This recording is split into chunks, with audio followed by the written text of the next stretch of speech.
Hi, hello, and welcome back to a podcast where I talk about going from corporate drone to corporate dropout as a fitness coach and gaming content creator and everything in between. You know it, you love it, and welcome back to Chaos and Fuckery. And today, similar to the TikTok brand content updates, we're going to talk a little bit about Steam and some of their recent updates. And I don't even know that it's really Steam, because it seems to be a payment processor or payment processor that are signaling the red flag or the surrender flag. Red flag? I don't know. Signaling for the removal of NSFW or not safe for work content from Steam and video games in general. Getting rid of, any sexualized video game.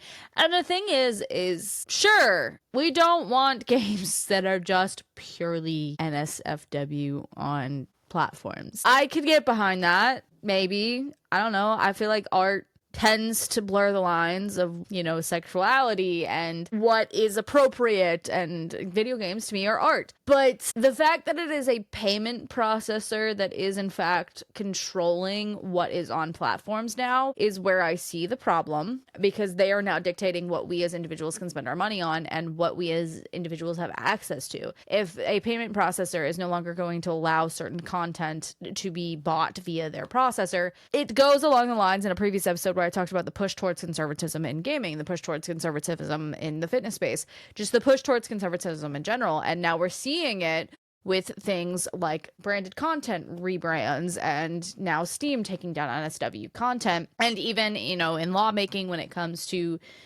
websites like Cornhub deciding that, in states that are making these must give your ID to them style laws, that they're just not going to support users in those areas like Texas and Florida. So do I agree? No. Do I care as a gamer that NSW content is getting removed from Steam? That depends, because there is a fine line to walk with that definition. Similar to how, when you're streaming on Twitch, there are, community guidelines and you can walk a fine line with video games that have nudity. The same could happen with this removal.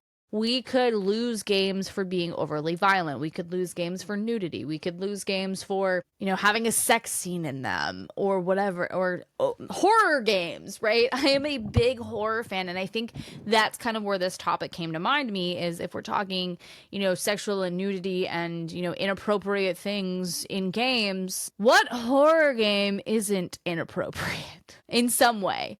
Right? Some in sexual ways, some in, brutality ways, some in, the voice acting or the cutscenes.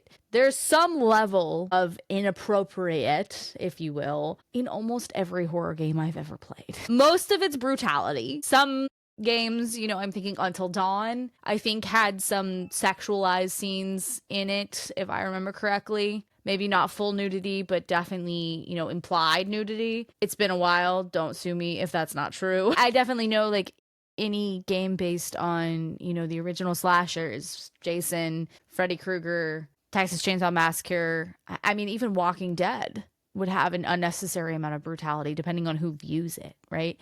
And I think that's where we start walking a fine line. What is, this content that these payment processors are now going to refuse to pay for? What games are now going to be impacted just purely because, there was a sex scene in the game, or someone was nude in the game? Or, I'm thinking of the Rick and Morty, which is literally a cartoon, the Rick and Morty VR game. I'm pretty sure there is in fact a full nudity Rick moment in that game. I'm going to go with there is, because there's full nudity Rick moments all over the cartoon show itself. So, the South Park game, I'm sure, I haven't played it, but I'm sure there is some sort of level of nudity in that game as well. So what games are impacted by this NSFW kind of ban from payment processors? And I think that's where we start walking a fine line of being able or controlling too much about what people are consuming. We as grown adults, and Steam does have age restrictions, right? You can't access certain games if you're under a certain age. I think there's even, an age restriction on FNAF, which according to Horror Nights fans is, a baby young kid game and will bring too young of a crowd to Horror Nights in comparison to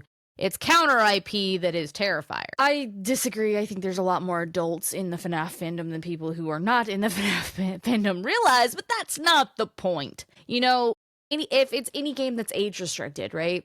That's like half of Steam's catalog, at least. You would lose, you know, your Call of Duties, you would for brutality. And yes, I know this original ban, I think, is just based on, like, sex and nudity, but a lot of games have nudity in them. It's animated nudity. I don't know what to tell you. And I think this is where we're walking a fine line of, you know, dictating what companies can, like, what type of content the people who are sponsored by companies can create, and dictating what type of content can be held on a platform due to the payment processor not wanting to support purchases of those types of things. And, you know, lawmakers saying that, you know, they want corn websites to hold your personal identifying information. I don't want that. I'm not a user of those sites, but I wouldn't want that.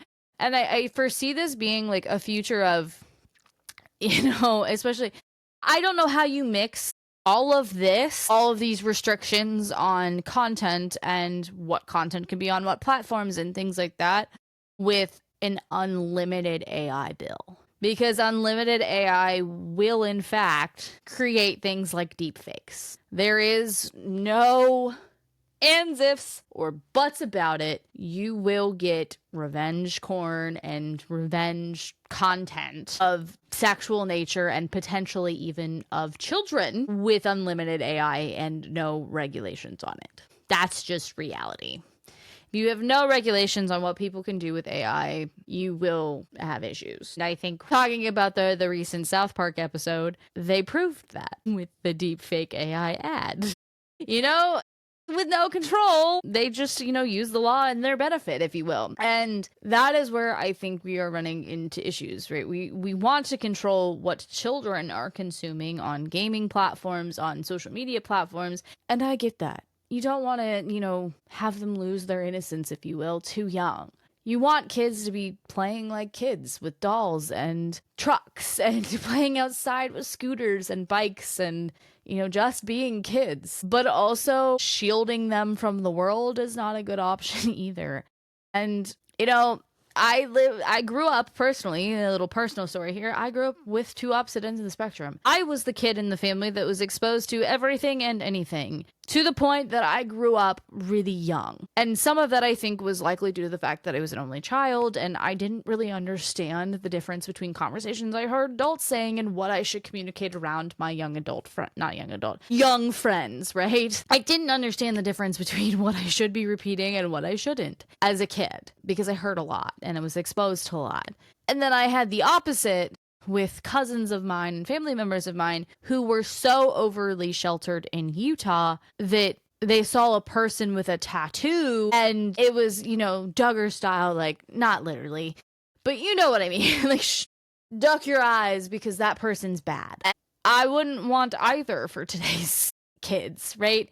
We don't want to shelter them so much that they don't see the real world, right? That they don't know, they've never met an LGBTQ person, or they don't, you as an LGBTQ person have to keep your sexuality to yourself, if you will. You can't bring your partner around at family events because other people want to shield their kids from the world. However, I also don't want kids to be exposed to everything and anything with unfettered internet access. Unfiltered internet access. I was a kid that had no boundaries on the internet other than, you know, on social media sites where I just couldn't post because I was friends with my parents. That doesn't mean I didn't know what was going on, you know? So at the end of the day, is this payment processor Steam having to remove games a good thing? No. It is not like the branded content conversation we had where people are getting paid to lie about the products that they are promoting. It is an overstep of the payment processors to dictate what is on the platforms they are being utilized on. They are dictating how we spend our money, and I don't like that, because if I want to spend my money on dumb fucking shit games, I will. In my opinion, someone spending their money on a dating simulator game, if you will, that entertains them so that they don't go after other things is a win in my book. Not saying that that's going to keep them from doing other things, but if that's what they do instead of, nefarious illegal things, then okay, cool. I don't really give a shit. What people do as adults with their own time and money is none of my business, and it's none of yours either. And it's not really any of, your Visas and your MasterCard's business at all. So while I can support putting regulations on branded content, I am not supporting putting, blockades to people spending their money on stupid shit. If someone created the game and Steam approved it, it should live there. And I get it. Steam doesn't want that stuff on their platform either. So I think they're hiding behind the payment processor and saying, blame them, not us. We're not the ones that removed this stuff. But in my opinion, if a payment processor can do this to Steam, whether they wanted it or not, what the fuck is next? When do we stop? When I get to that point, if these same payment processes are used on OnlyFans, because you're clearly not paying cash on OnlyFans. There's paid content on corn sites. Are these payment processors throwing a fit about that? Have they already started to say we won't support OnlyFans as a payment processor? What payment processors does OnlyFans then have the ability to do? And the thing is yes, I know OnlyFans' main piece of content is, in fact, the not safe for work type. However, I have heard of other creators preferring, the options available on OnlyFans for NSFW things over something like Patreon. I don't know why. I've never interacted with the OF site, but if that's something, then, it screws. But also at the end of the day, if people are willing to pay for it, OF is a business. And you're now screwing over several hundred businesses. I struggle calling OF a business, I'm not gonna lie, but it is. All these ladies and gents that are making millions off of desperate people, in my opinion, is a business. Weird, but a business nonetheless. Weird that people would pay for that when so much free of it exists, I guess is my point. Not the people doing it. Hustle.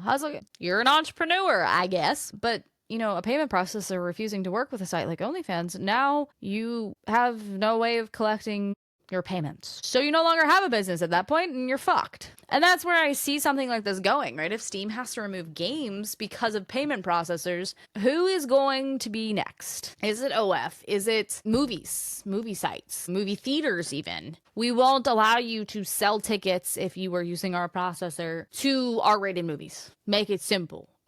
There's so much encroaching, and I wouldn't even say First Amendment because this isn't really First Amendment. It's just kind of freedoms, if you will. It's not necessarily directly a First Amendment attack.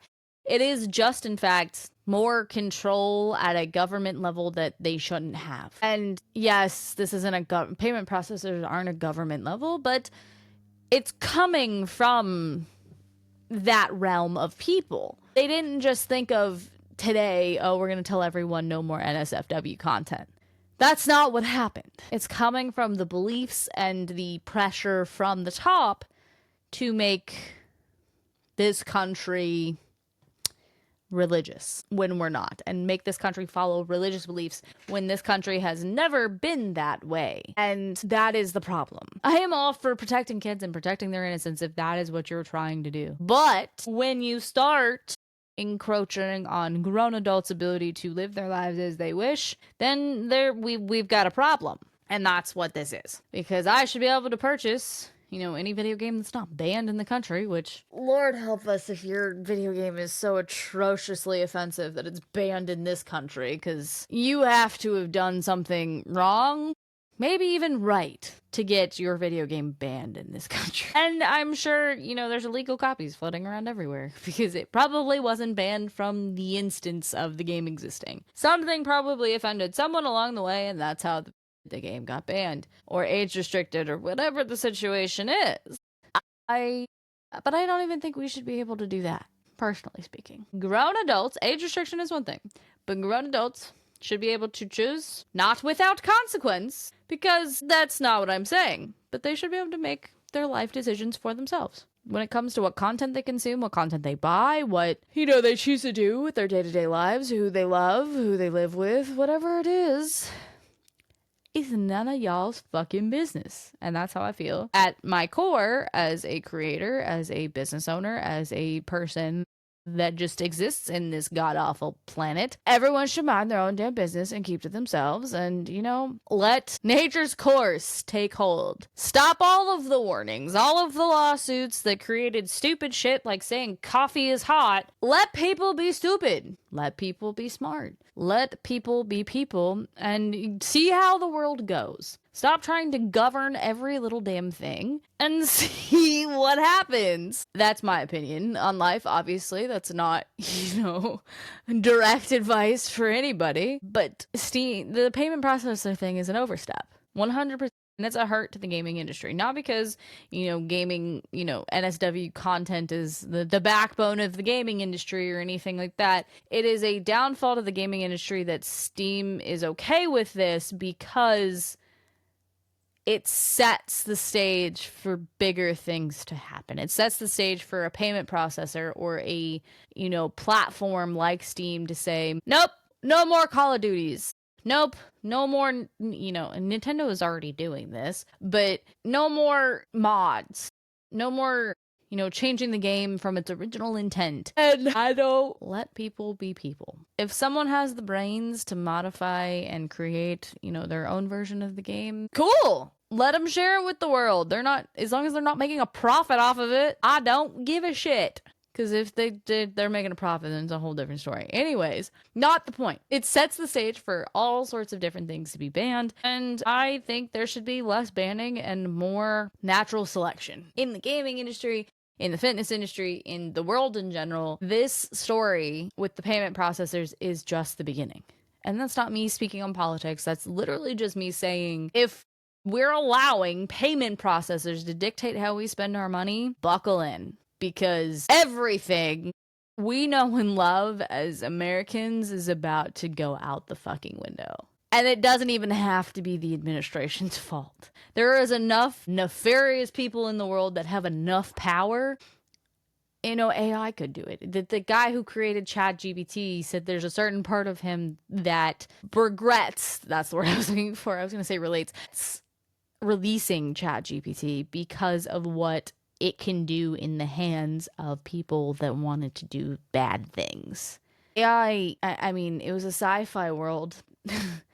iRobot could be reality. Terminator could be reality. Whatever AI fantasy sci-fi nerd you want to get into, we're there. It could very well be a thing. And the thing is media literacy is so low at this point that no one would understand it was happening while it was happening. So, do I agree with removal of NSW content from Steam? No. Even if it wasn't the payment processors dictating it, which sets up stage for a lot of other shit to happen, I still don't really agree. Because let people be fucking people. Does it really do anything to change the gaming industry for content creators? Unless you were exclusively a weirdo that liked to test out weird games that, could get banned or something? No.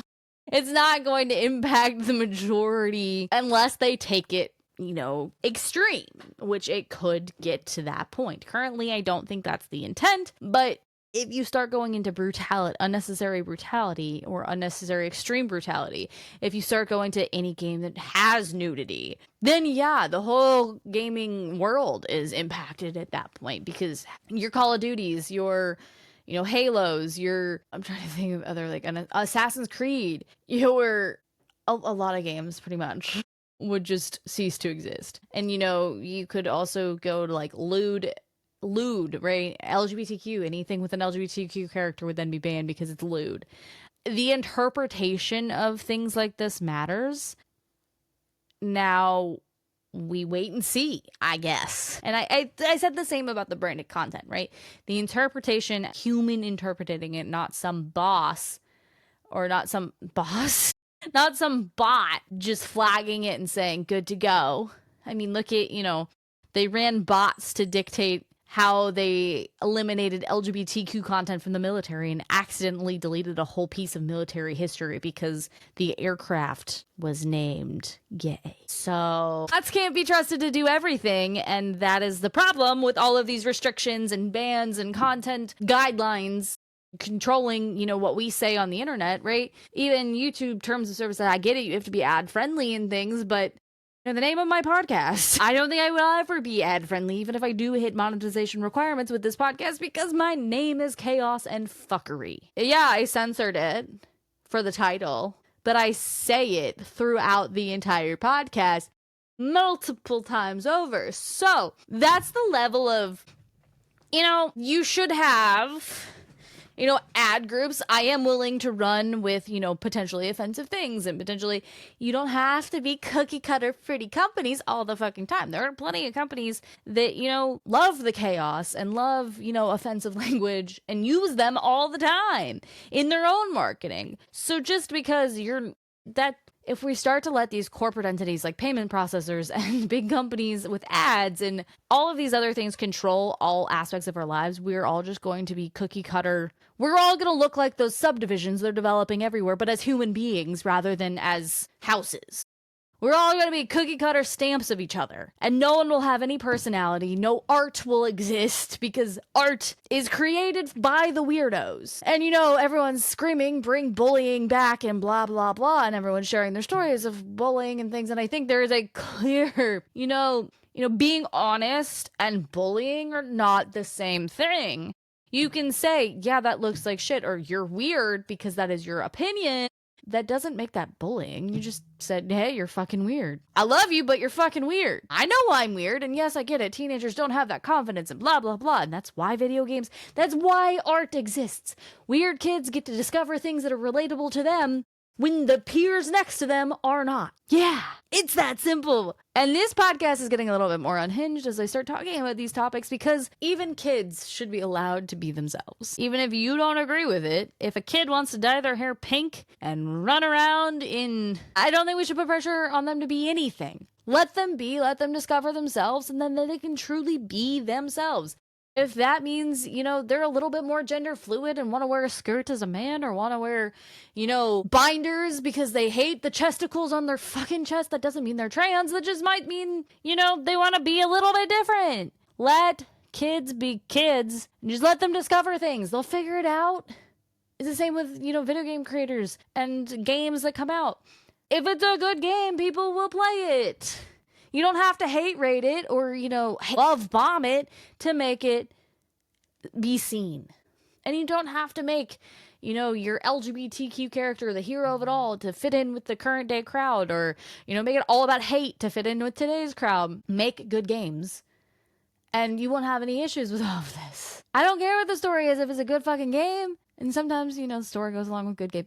Point being, all of these censorship guidelines, if you will, is starting to get to a point where nobody can do anything outside the norm without getting flagged. And that is where the problem exists, because these big corporate companies are defining what the norm is. What is normal? I had this question with my husband the other night. I was like, what is normal?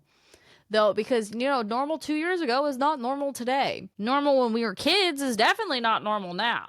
Everybody's definition of what normal was is hindering on their experience. So when we're making laws based on, the norm, well, if you're 50, your normal is a lot different than mine at 30. Sorry. And yeah, that's my 2 cents on the Steam payment processor debacle. It is a lot of fuckery on that one. Not so much chaos, just a lot of fuckery. A lot of it coming from the powers that be at the higher ups. And I'm not okay with it. Let adults be adults. Restrict it if it's not already. If it's NSFW content or, extreme brutality or nudity or whatever, age restrict it, call it a day. If people, put in fake dates, they do it on social media too. I'm not for all of these different companies having our personal identifying information. Let it happen. If it happens, it happens. And, lawsuits should no longer be a thing. Civil suits should not be a thing, in my opinion. Because people got sue happy. And now people just take advantage of the system, and, defamation is, simply talking bad about someone. And you know what? Fuck it all. Get rid of it all. That's my opinion. This got a little bit unhinged, so I guess that is the chaos. And the topic was the fuckery, but me getting a little unhinged is the chaos in today's episode.